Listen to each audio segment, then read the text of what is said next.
Hello, and welcome to this spooky episode of Stories of Scotland. I'm Jenny, a ghost of my former self. And I'm Annie, the ghost of turnips past. And together we are not even mildly scary. That's true, yes. But some of the stories that we have this week are truly terrifying. We are telling ghost stories from the marvellous borders of Scotland. We've been digging through oral histories and archives in our little ghostly turnip patch to bring you some tremendously fun, spooky stories. Just a quick thanks to our sponsors of this episode, Scotland Shop. Scotland Shop make beautiful tartan clothing with a story behind every product. And your tartan garments can be custom made to fit your body shape. While based in the borders, their tartans are available worldwide. Follow the link in the episode description and see their wide range of tailored tartan clothing and fabrics. There are over 500 clan tartans to choose from. 500! And you can make a virtual appointment for some personal service from the comfort of your own sofa. Your own sofa! Jenny, I think you'd look great in one of their tailored suits. I agree, Annie. I'll head over to Scotland Shop via the link in the episode description after the show. But for now, let's get back to the borders. So, Jenny, why do you love horror and scary ghost stories? They remind me of motherly love. Jenny? No, really, they do. My mum lives for a good spooky ghost story, and I used to love listening to her tell us all her scary tales when we were young and growing up. One of her favourite pastimes is asking staff in creepy old hotels if they've ever had any spine-chilling happenings happen to them. And then she goes and books the room that they say is the most haunted in the hotel for a night. Jenny, she is not going to appreciate you giving away her secrets when she goes to book the spooky ghost room, and one of our listeners already has it. No, absolutely. And I think if you try and attract spooky things to you, it doesn't work like that. You know, ghosts work on their own timetable, and they're not coming to haunt you. They don't want someone excited to see them, you know? Like, if a ghost popped up in front of my mum, she'd probably be like, sit down with a glass of wine with them. You know, they don't want that. They want to scare her. So I don't think she's had any luck yet, but I doubt she's going to stop. Well, I love scary stories because I live for drama and tension. And I think horror often has some of the best conflicts because it's usually life versus death. Or the rational versus the irrational. And let me tell you, my mum can be wildly irrational. She's not going to like that bit. She's not going to like that bit.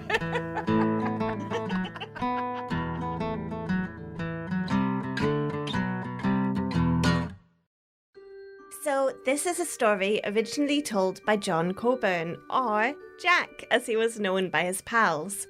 And he lived in Coburn's Path. You always know it's going to be an old story when the person telling it has the same name as the village they live in. And our Jack Coburn traces his family stories all the way back to 1690. So it's no wonder that they named the village after him. Oh, Jenny, they didn't name the village of Coburn Path after him. Oh no, just the path. Well, this is a marvellous spooky story that Jack got from his granny, who got it from her mammy. So it's a lovely family tale. Grannies do tell the best stories, and they also then slip you a tuppence for it. Well, Jack's granny gave him a truly tremendous tale with a couple of unexpected twists. So I'm just going to try and do it justice. It began with a new family moving from Aberdeen up in the north of Scotland down to the borders. They settled in a wee village called Longfermagus in Berwickshire. Longfermagus was a village amongst long sweeps of rich green farmlands, scattered with steadings and woods, and the river known as the Dyewater ran down from the Lammermuir Hills. For the folks of Longfermagus, their lives were framed by dry stone walls. They lived by the shift of the seasons to plant and harvest their crops, and then the ground would freeze in winter, resetting the cycle with the thaw in spring. But, most importantly for the people of Longfermagus, they were in need of a blacksmith. Fortunately, the father of this family was a man named John Neal, and he was a very skilled blacksmith indeed. He knew the tricks and magic of shaping iron with blazing fire and hard anvil. Now, nobody knew why the Neal family had left Aberdeen, but some folks said that they had got themselves into a bit of trouble with the law, and others said that they'd even been part of the Jacobite Rising. But whatever it was, the Neal family found themselves a new home in the Borders. Back in those days, every village needed a blacksmith.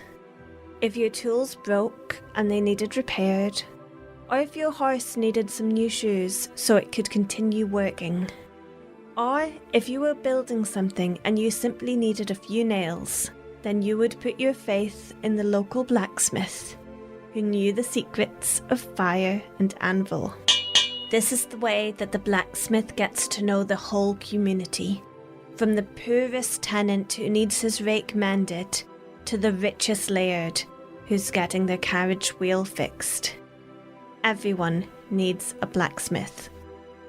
So when a local aristocrat, the Duchess of Roxburgh, died, it was John Neal's duty to go to her funeral and to pay respects on behalf of his family.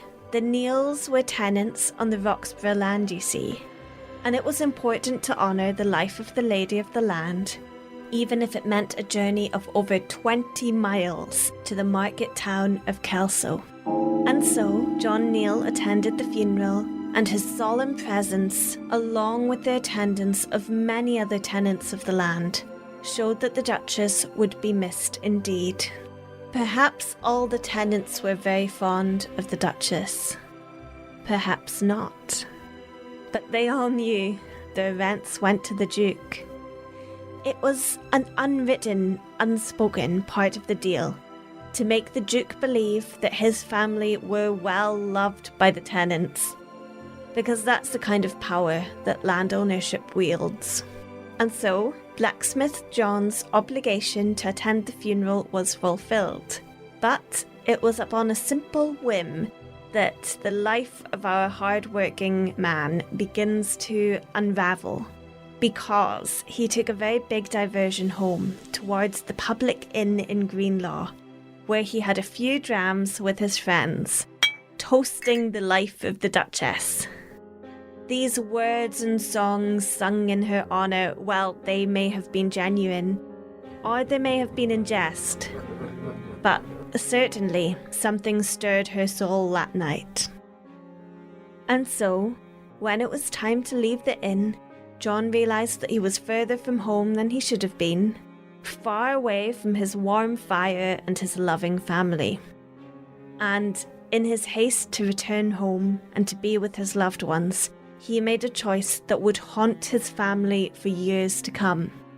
John took a shortcut over the moors. Nowadays, this is a calm and rolling scenic glen, scattered with a few wind farms amongst green fields. Back then, however, the moor was a more wild place, cracked with streams and burns, making treacherous ditches to stumble into at twilight. The earth was thick-grown with bracken, gorse and briar. It was the kind of shortcut where you could trust your feet more than your eyes. You'd only know that you were in a ditch once your boots were completely overflowing. Now, all shortcuts bring us risks, though they are often worth it. Sometimes shortcuts can lead us onto big adventures. By the simple nature of them, we are crossing into the unknown, into a place our boots are unfamiliar with walking. But in the heavy gloaming of night, when we are far away from home, Perhaps you might hear a gentle voice inside your head, reminding you of the dangers of the less trodden path.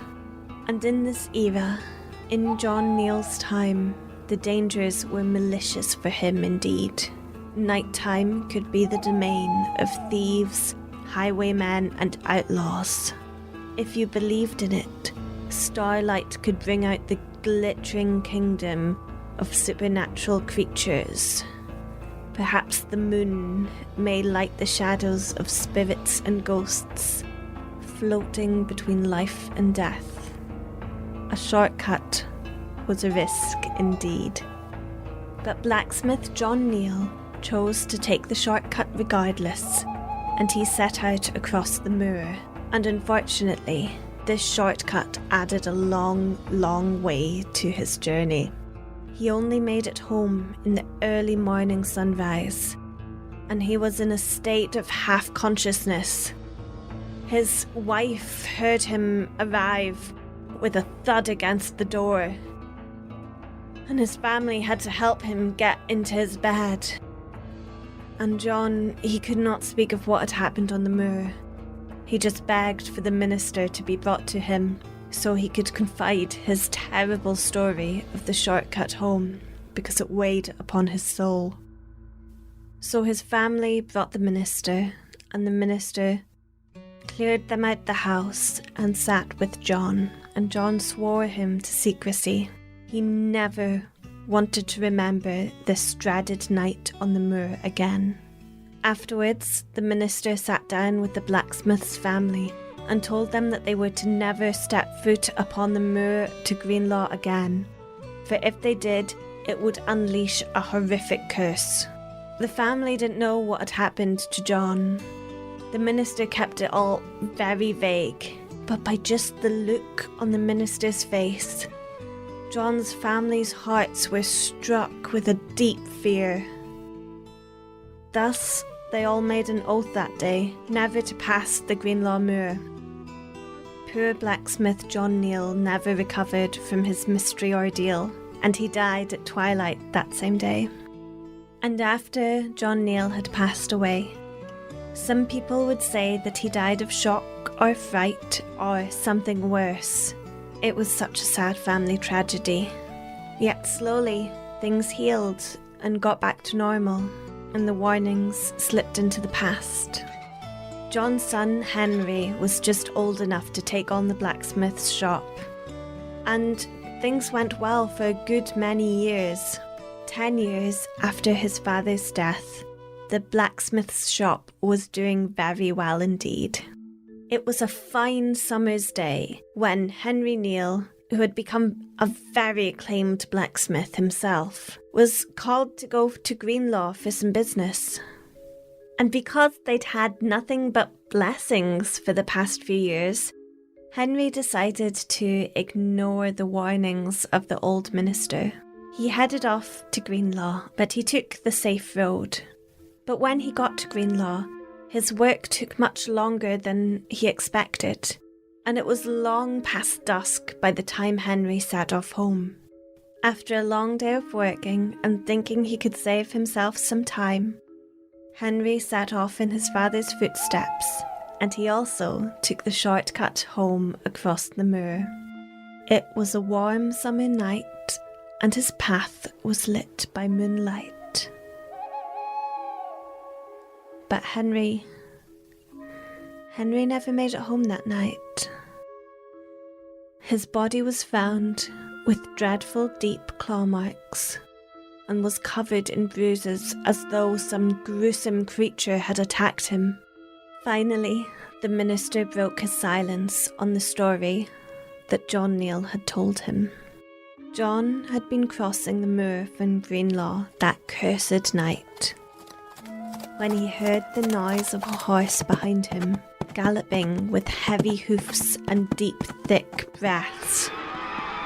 John turned to see what was coming, for no normal horse could cross a moor so thick. And he was scared, and he was almost completely frozen in fear.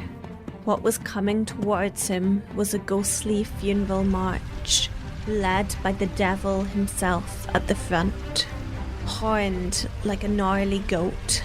The devil was driving the ghostly hearse, the carriage pulling the coffin, and sitting up in the carriage was the Duchess of Roxburgh herself, as a ghost shrieking. Behind the devil rode a funeral parade of 1,000 ghost-like demons. When the moonlight twinkled on these spectral creatures, John would swear that they had the faces of everyone he had known who had passed away from this life, faces of his fellow Jacobites who had fallen in war. It filled his heart with terror. John saw it coming towards him, and he ran for all his worth in the half-light, and the devil whipped up his horses to chase after John. Beside the devil's carriage was a horse running loose, saddled up but without a rider, and the devil shouted to John and commanded him to jump up onto this horse, to ride it and join his demon parade. And all of the demons riding in the funeral parade behind the devil hollered and yelled in support of their dark lord, jeering and beckoning John to join them. The devil stared at John with his intensely dark yet luminous eyes, laughing, commanding him to join the funeral march and ride on the saddled horse. Blacksmith John ran with all of his might and made it just to the edge of the moor, as the devil yelled after him, "You've earned yourself a day, but the next time you or any of your family cross this moor again, I will have your soul." And so, that is what scared John to death. And that's why his son met an extraordinary death on the moors that night. The devil chose to claim Henry's soul in place of his father, who had refused a ride on the devil's horse. Satan's stallion. It was a nightmare. That joke was a nightmare, Annie. Nay, it wasn't. You better hoof it out of here with that attitude. Clippity-clop. But the Greenlaw Moor is now known as Foul Fords, and the folklore seems pretty consistent that this place is haunted by ghosts. Well, Annie, that was a very gnarly story. And did you also happen to find an echo effect on that haunted moor? Yes, it's great, isn't it? Woo! But Annie, I can't help but sort of pick out this massive plot hole in the story. Why didn't the minister just tell the family the full tale at the very beginning when it happened, so that the son knew to avoid the moor? Trust, really, because confidence is so important with ministers. And in this time period that Jack was talking about, for the Christians of Longfirmacus, the minister would be the secret keeper of the soul and the sins. So his silence was sacred in a way. Oh, okay. Well, just saying, if I was a minister and I knew the devil himself was hiding out on a moor waiting for someone from this particular family to wander over it, I may be using that one person as bait and wrangling the devil. Catching the devil. Annie, can you imagine? That's going to get you some good old gold stars in the Almighty's book, no? No. What would you do with the devil once you caught him, Jenny? Dunno. Introduce him to my mum? Oh, Jenny, she would love that. She would. If nothing else, it would be a good story to tell.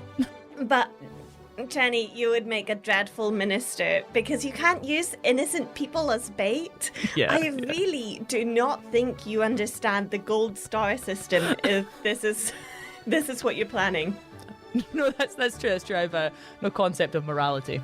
I blame the mother.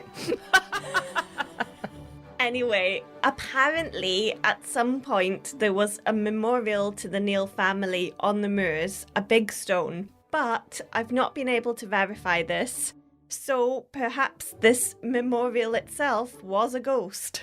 Is that your second ghost story for the episode? Yeah, you impressed?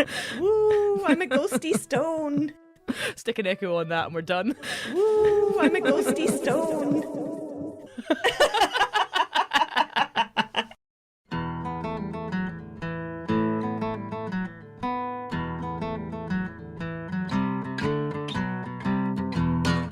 So our next ghost story is from a local newspaper. And we all know there's a special place in my heart for ghost stories in local newspapers. Yes, it's right next to where you keep your love for the echo sound effect. Oh, that's a new love, but it burns bright. So here we have an excellent article from the Southern Reporter in August 1875. And it's called The Haunted House at Fernielee. Now, this paper's Galashiel's correspondent, a trustworthy and well-meaning fellow with a knack for cribbage, ran into an old pal of his called Tam. In conversation with his respectable acquaintance, a memory from some 40 years prior was knocked loose. It was one which even to this day, in modern 1875, raised the hair on the fellow's ankles. This terrifyingly true tale was witnessed by himself and another honest Tweedside man called John, who was so shaken by the experience that he emigrated to America not long after. John had, by 1875, unfortunately passed away, and although his grave is far over the ocean, miles away from the graves of his fathers and from the hills and valleys of Selkirkshire, the sheltered beauties of Yare, the sunny slopes of Fernielee, and the sweet musical flow of the silvery River Tweed. But now that John has passed, his respectable acquaintance Tam felt he may now share their tale. The scene of this ghostly adventure had fitting associations with the supernatural, as the house had a well-established reputation for being haunted. And while people like to have a chuckle at the notion of a real-life ghost, we've all experienced perhaps a sound or a movement suddenly occurring, or just in the corner of our eye, and it has sent our hairs standing on end and a strange, spooky quiver through our whole bodies. And this is what happened to our two friends when they were faced with the ghost in the old, decrepit, ivy-covered mansion, the House of Fernielee. Now, some houses just asked to be haunted, and Fernielee was one of these. It was old and dilapidated. The wind whistled mournfully through the nooks and crannies, and the rooms were so dimly lit it was hard to see the far side. And last but not least, the previous owner of the once grand house had, for reasons unknown, slit his own throat with a razor blade. The blood from this tragic incident could still be seen on the old, creaking attic staircase, and no matter the fancy brand of detergent used, it would not wash out. The more it was soaped, scrubbed and scraped, the brighter the crimson stains showed. It was clear as the stain itself, that the troubled spirit of this poor soul could not rest. And at the dead of night, when the hootings of the owl had reached their loudest, eerie and unearthly sounds came from the tenantless attic in the old house. What kind of bangs were they, Jenny? Sillet bangs. Bang, the ghost is gone.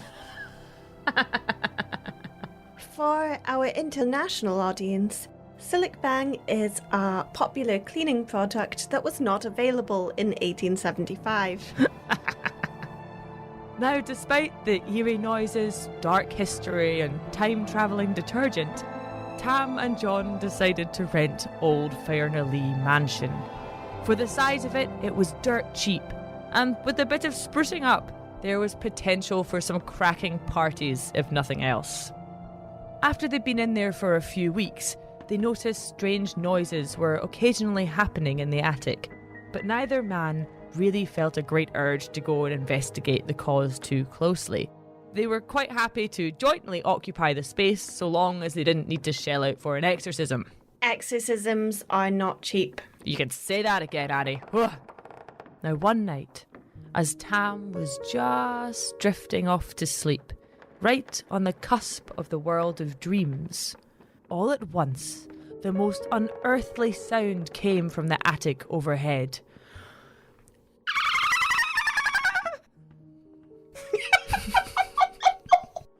It's been a while. It's been a while since I've heard that noise, Jenny, but that sounds suspiciously like a dolphin. Why don't you just whack an echo on there, Annie, and we'll be fine. But I found this in the archives, so you can't argue with history. No, I can't. This terrifying oceanic noise jolted Tam awake, and he could find no natural hypothesis for this scary yet somewhat majestic sound. And though he tried to resist, a strange fear took possession of him. He pulled his blankets up to his chin and tucked them under his feet. Ah, the classic old anti-ghost blanket cocoon. A tried and trusted method. But Annie, no matter how trusted, the noise still continued, and Thomas tightened his anti-ghost blanket cocoon while slowly, ever so slowly, his door creaked open. And John asked, Tam, are you sleeping? Nah, replied Tam from under the blankets. Do you hear that, Tam? Asked John as the noise rumbled through the room. Aye, John, I do. What is it? You'll have to rise, Tam, and see what's to be done. I dinna ken what that is. And so, reluctantly, Tam undid his cocoon and crept over the bed with fear and trembling. Whatever doubts the men previously had about the ghost's existence were truly extinguished. The serious business upstairs had to be faced, but how was it to be done? What'll we do, Tam? Will we tak the Bible or the pistol wi' us? Tam had little faith in the word of God in such an emergency, and he replied, Ye may tak the Bible if you like. I'll be taking that pistol. And he loaded the weapon with the necessary ammunition. John, however, had praiseworthy respect for the word of God and took hold of the biggest Bible he could find, naturally concluding that the bigger the book, the more effective the word of it would be. For everyone knows that size 14 font is far more damaging to a ghost than size 8. Tam clung firmly to his less spiritual weapon as he led the way up the old creaky stairs, stepping over the bright red stain on the way. Candle in one hand and pistol in the other, he climbed, and John followed behind him with the really, really big old book. When they reached the top, the noise had ceased, and the attic was as still as a graveyard. And although they were ready with weapons, both carnal and spiritual, their courage failed them, and they dared not explore the mysteries of the haunted chamber. I'm bricking it, Tam. I can't go any further, whispered John. But Tam was already halfway turned around by the time John had spoken, and the two of them ran terrified back down the stairs. John thought that the power of the mighty book had stilled the ghost, but the ghost was not so easily vanquished. The men had not yet returned to their beds when the mysterious sound came once more, only this time it was louder. The ghostie was still in the attic.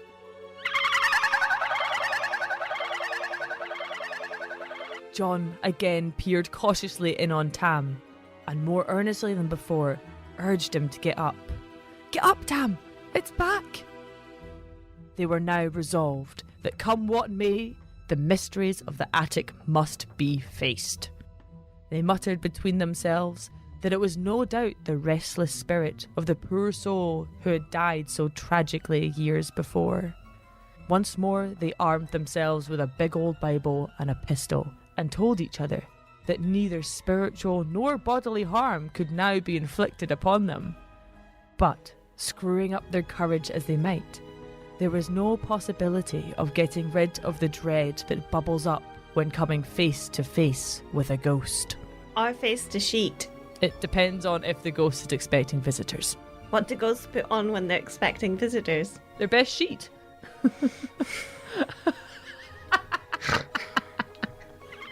Tam again led the way up the old creaking stairs with candle and pistol, making sure to skip the bloodied step. Quite frankly terrified, John followed once more with the open Bible before him. This time, as they approached, the noise did not cease, but instead seemed louder and more soul-shaking than ever before. Slowly and shakily, Tam clasped the cold brass handle and turned it. The door swung open with an eerie ease, and the two men peeked through their scrunched-up eyes to see Wallace. Wallace? Wallace! For Wallace was Tam's wee terrier Doug, and boy was he excited to see the two, for he had been trapped in the attic, Annie, stuck with no way out. For the noises which superstitious inklings had magnified into something demonic and unearthly were in fact caused by an old winnowing tool, a wecht, lying on the floor. Okay, so I've checked with my papa, and a wecht, or a winnow, is a sieve-like tool used to process grains.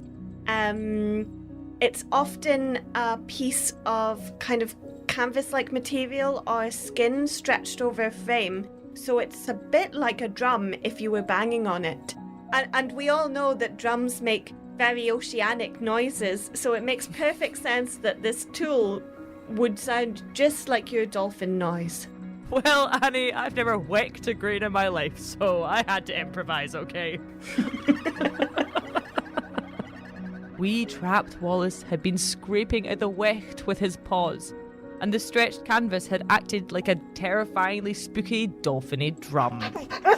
And while, dear listener, you feel duped by the lack of ghost, so did Tam, and he angrily declared that he would rather have faced a real ghost than in fact been hoaxed by a Doug. So great was John's annoyance and shame, he crept back down the stairs with the hefty Bible, sorry that he had turned it to such a dishonourable use.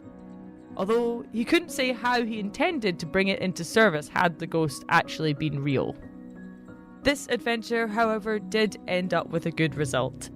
The wind continued to whistle dolefully through the nooks and crannies of the old building, and at times the terrier renewed his scrapings. But neither John nor Tam were ever again frightened by the midnight pranks of the ghost of Fernielee. This is such a silly story, and my absolutely favourite thing about it is the dramatic build-up. They make such a big point about one man moving away to America because he's so frightened by the events of this evening, and it turns out to just be a wee dog.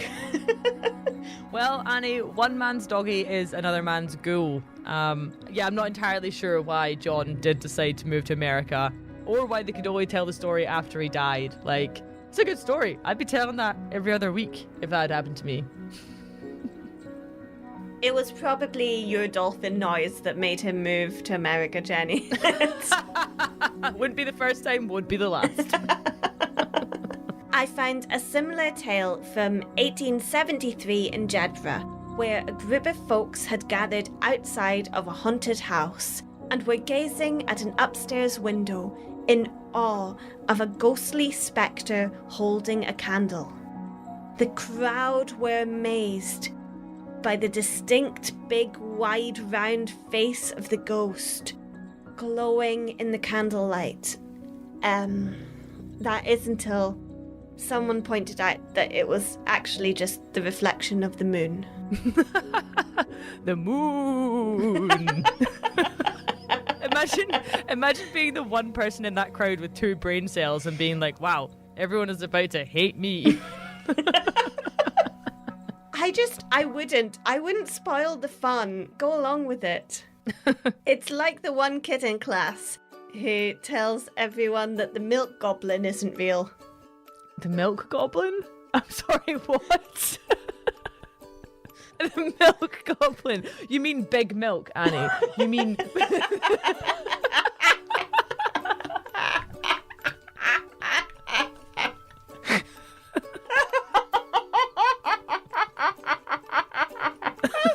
milk.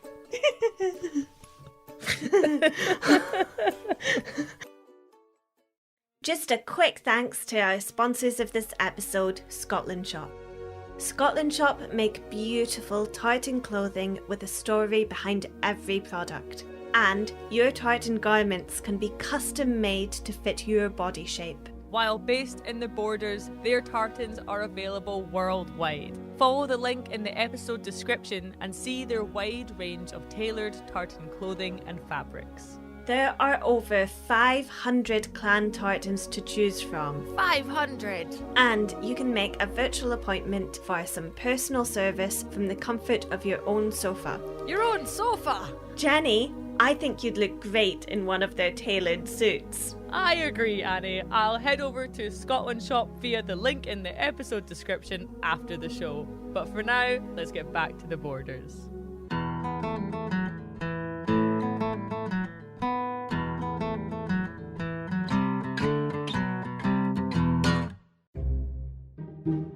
Okay, Annie, I have one more story for us. This tale takes us to the Valley of Tweed. Here there once stood a curious tower called Littledean Tower. It was well known by all the folk in the settlement of Maxton, for it was rumoured to be haunted by the ghost of the woman who had once lived there. She was a greedy woman, with the insatiable desire to possess things that others had. All her life she scrimped and saved, while also extorting others and never paying her fair share. Upon the time of her death, she had amassed quite the fortune, but when she died, not one person who knew her wept. In fact, the folk of Maxton cursed the lady and celebrated her departure. While gone from this physical world, her spirit could not rest. For with each day another of her terrible deeds kept her tied to the earth that she had once walked. Many years passed, and the tower gained a reputation for supernatural happenings. Doors would bang, candles would extinguish and then relight themselves over and over again. I realised in ghost stories that the invention of light switches has really helped the ghost's plight of spookiness. You're right, Annie. It takes a lot of matches and spooky energy to create a strobe-like candle flickering effect. But despite her rumblings and occasional candle light shows, the new laird who occupied the tower wasn't too bothered by his extra tenant. That is, until one night, when a young servant girl named Beatrice was alone in the kitchen cleaning shoes. Quite surprisingly, as she worked away, an elf-like orb of light began dancing in front of her. Is it the milk goblin? No, Annie, for once, the milk goblin has nothing to do with this spooky tale. For as soon as she looked up, there stood an old woman in a sodden brown cloak. The lady said that she was cold, and the girl immediately threw her half-clean shoes over her shoulder and began to help the woman. She sat her by the fire and stoked it until it was roaring. She prepared a hot drink and some ye olde chips and dip, which was just bread and cheese, and hung the woman's wet cloak and shoes to dry. Touched by her kindness, the apparition admitted to the girl that she was in fact the ghost who haunted the tower. Only her gold wouldn't have let her rest. While sipping her hot cocoa, she told the girl that she must go to the laird and tell him that under one of the stairs there lay the dead woman's fortune.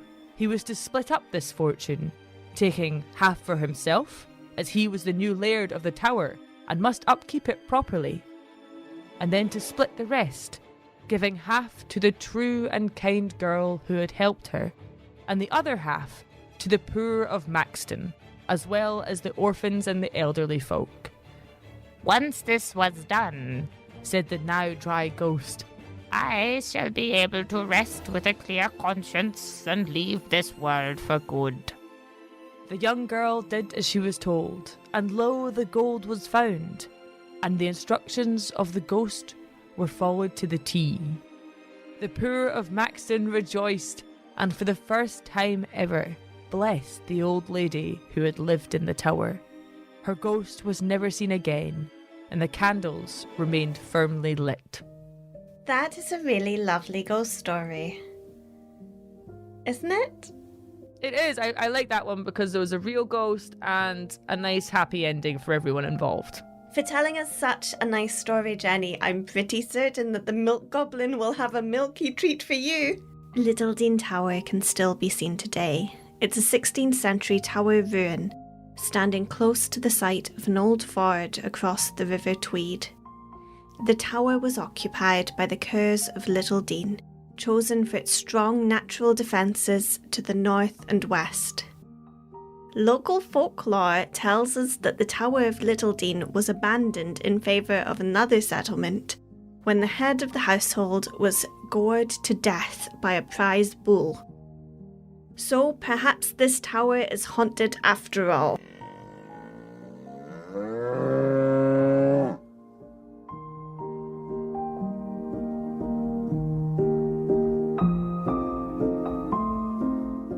I think ghost stories are a great way to remember our past and see into our future. Ghosts remind us that all the environments that we inhabit were once spaces that belonged to another time and other people and creatures before us. Whether it's an attic of an old house, a suspiciously overgrown moor, or perhaps a windy chimney or a tall tower, ghosts remind us that we weren't the first people to experience this world, and we won't be the last. Aw, I like that view of ghosts, Annie. That's very nice. But how do they let us see into the future? Well, only 3 things are certain in life: death, taxes, and the milk goblin. Stop. But that is unless you're really rich and you don't pay taxes. And you also probably invest in a death avoidance scheme too, so... Well, everyone dies, Jenny, and ghosts are a reminder of this.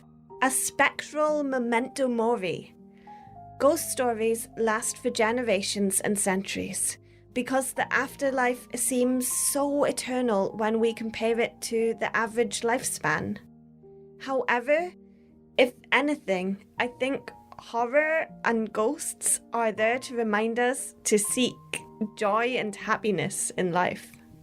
Make the most of your time on this world, because being a ghost is not that much fun. Well, you're right, Annie, because nothing gives me more joy than a good spooky story. Aww. And ghosts inhabit this space that we often talk about between life and death. This wonderful liminal world that seems both foreboding and weirdly welcoming. We see ghosts appear in Scottish stories as loving family members with important messages or warnings, or as old enemies with unfinished feuds.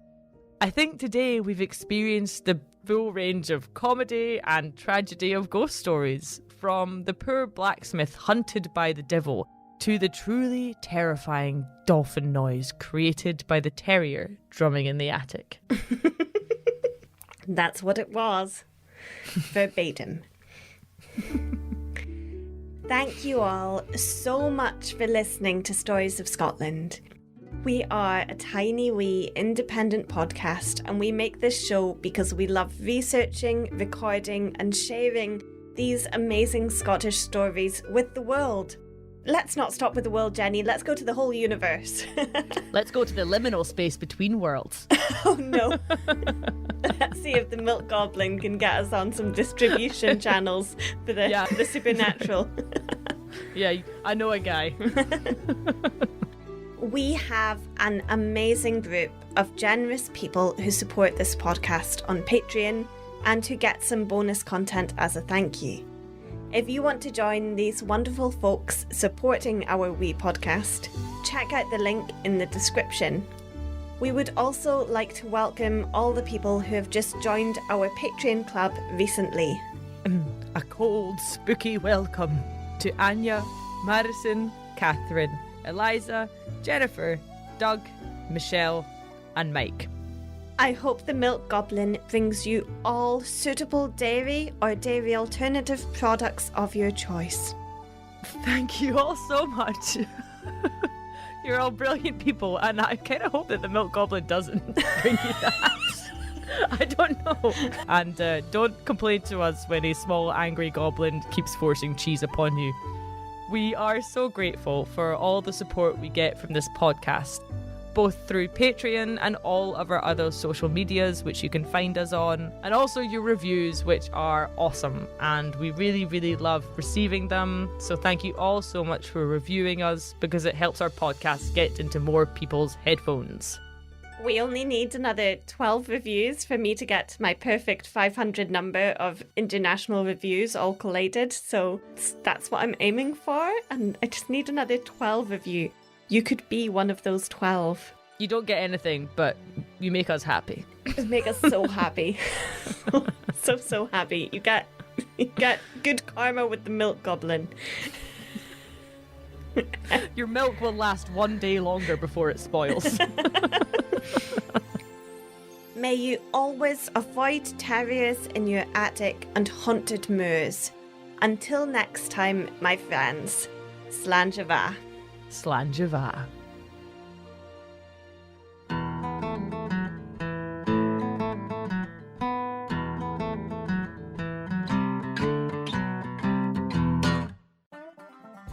The worst I've ever got from a shortcut is 2 wet boots, 3 miles added to my journey, and a new pal named Gary, who also got lost. And actually, that wasn't bad. That was great. Gary's a great guy.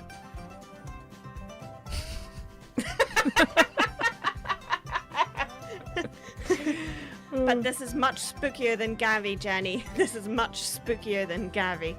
All right. Did you also happen to find an echo effect on that haunted moor? Yes, it's great, isn't it? Woo! Okay, you need to add an echo to that woo. Okay, Jenny. Okay, if that's what you want, that's what you'll get. Desperately. I desperately want an echo on this whole episode. And we all know there's a special place in my heart for ghost stories in local newspapers.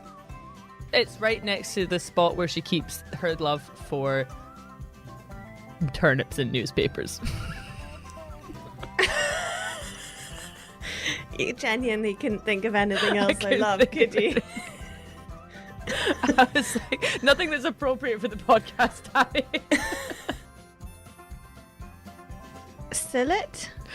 Bang, and the dirt is gone. Seal it bang. It's a funny joke. It's to do with all the detergents they had to use to get rid of the stain. Were they seal it bangs? Please say it. At least 50% of our audience will chuckle. Seal it.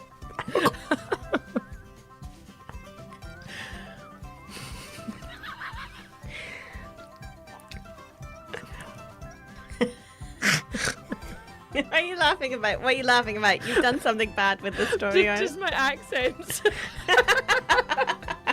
I'm just laughing at Tam's voice. Did your mum read you ghost stories? Or did she just put on some really low budget films?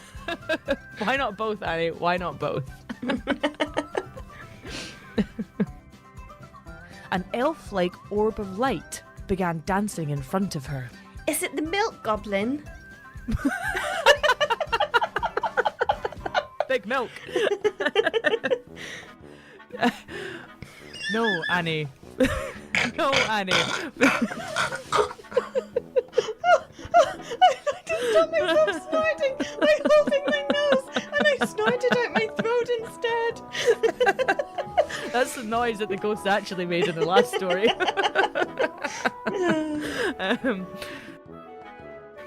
Well, only 3 things are certain in life: death, taxes, and the Milk Goblin. You're right. That milk goblin has plagued me since primary 3. I just want Okay, April Fools. Next year, we're doing a Stories of the Milk Goblin episode. We're making up fake folklore about the Milk Goblin. Yeah, I'm up for that. All right.